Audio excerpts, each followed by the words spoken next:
El Gran Octubre en Ucrania. Néstor Maginot. El mes de octubre de 1917 marca un antes y un después en la Revolución Rusa. Se trata del despertar de los trabajadores del campo y la ciudad por su derecho a tomar el control sobre sus propias vidas y lo que les correspondía en herencia: la tierra, la vivienda, las fábricas, las minas, los transportes y por último la educación, que había sido usada hasta entonces para expropiar a nuestros antecesores de todo lo anterior.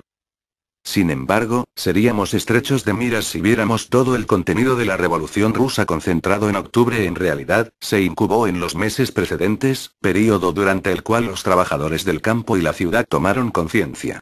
De hecho, la Revolución de febrero de 1917 supuso para ellos un símbolo de su liberación social y política. Sin embargo, rápidamente se dieron cuenta de que la Revolución de febrero, tal y como evolucionaba, tomaba la forma degenerada propia de la burguesía liberal y, como tal, era incapaz de emprender un proceso de regeneración social. Con lo cual los trabajadores de inmediato rompieron amarras con febrero y se desligaron de sus objetivos y aspectos pseudo-revolucionarios. En Ucrania, su actividad tuvo dos facetas.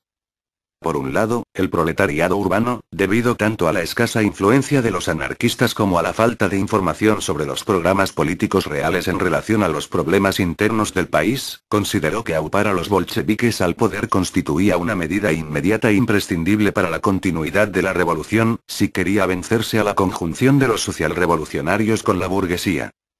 Por otro, en el campo, y especialmente en el área de Zaporozhye, donde la autocracia nunca había conseguido extirpar por completo el ansia de libertad, el campesinado revolucionario consideró que su tarea más inmediata y básica debía ser proceder a la acción directa revolucionaria que les desembarazara lo más rápidamente posible de los terratenientes, estando convencidos de que esta liberación aceleraría su victoria sobre la coalición social burguesa.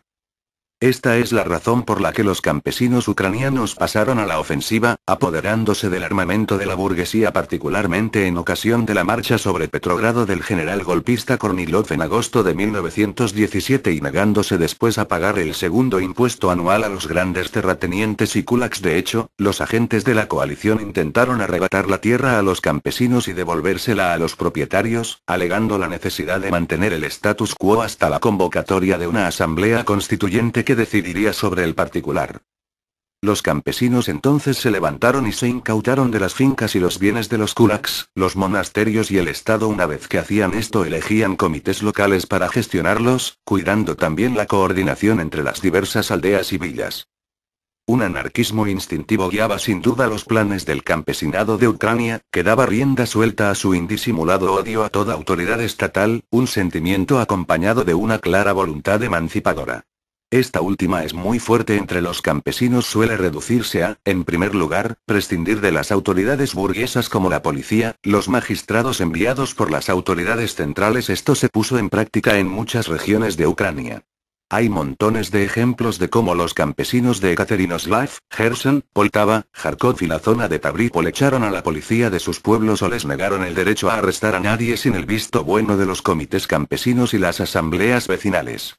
Los policías se convirtieron de un modo tan simple en los ejecutores de las decisiones así tomadas por la colectividad.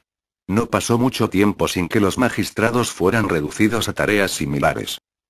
Los campesinos mismos se encargaban de juzgar todas las ofensas y disputas en asambleas vecinales o reuniones específicas, negando así todo derecho jurisdiccional a los magistrados nombrados por las autoridades centrales.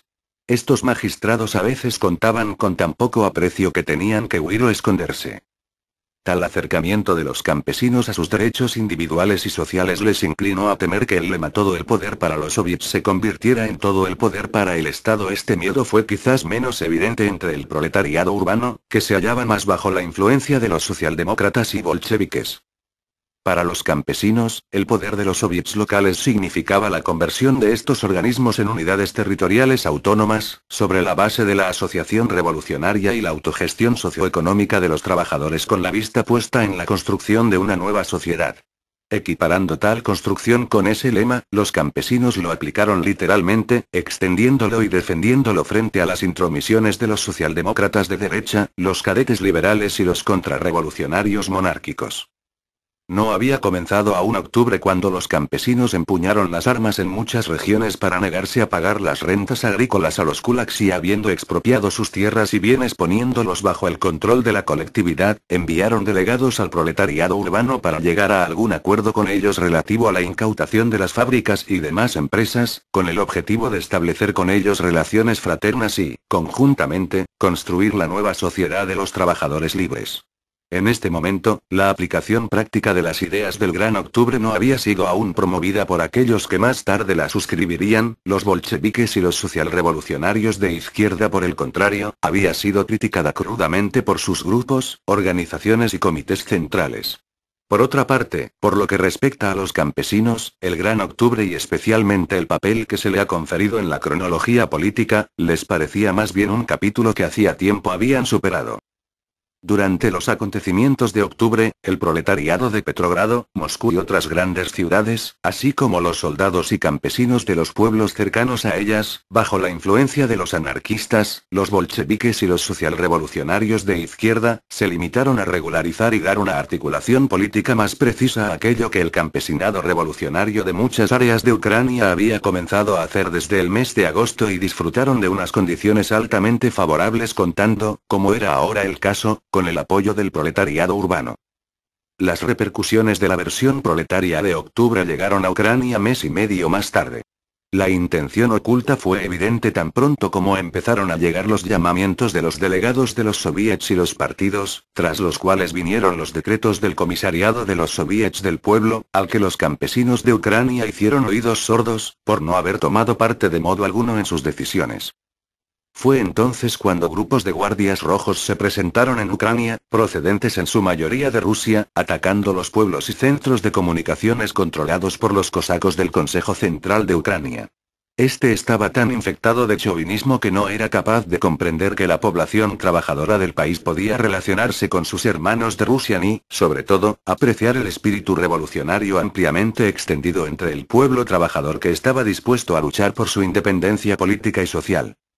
Al ofrecer este análisis del Gran Octubre con ocasión de su 10º aniversario, tenemos que remarcar que acreditamos que en Ucrania se estaba en perfecta consonancia, a fines de 1917, con las acciones de los trabajadores revolucionarios de Petrogrado, Moscú y otras grandes ciudades de Rusia.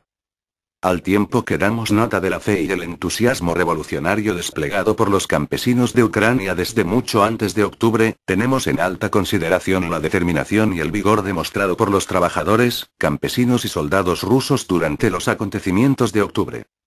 Al rememorar el pasado, no podemos dejar de hacer alusión al presente, ya que se encuentra ligado a octubre de un modo u otro.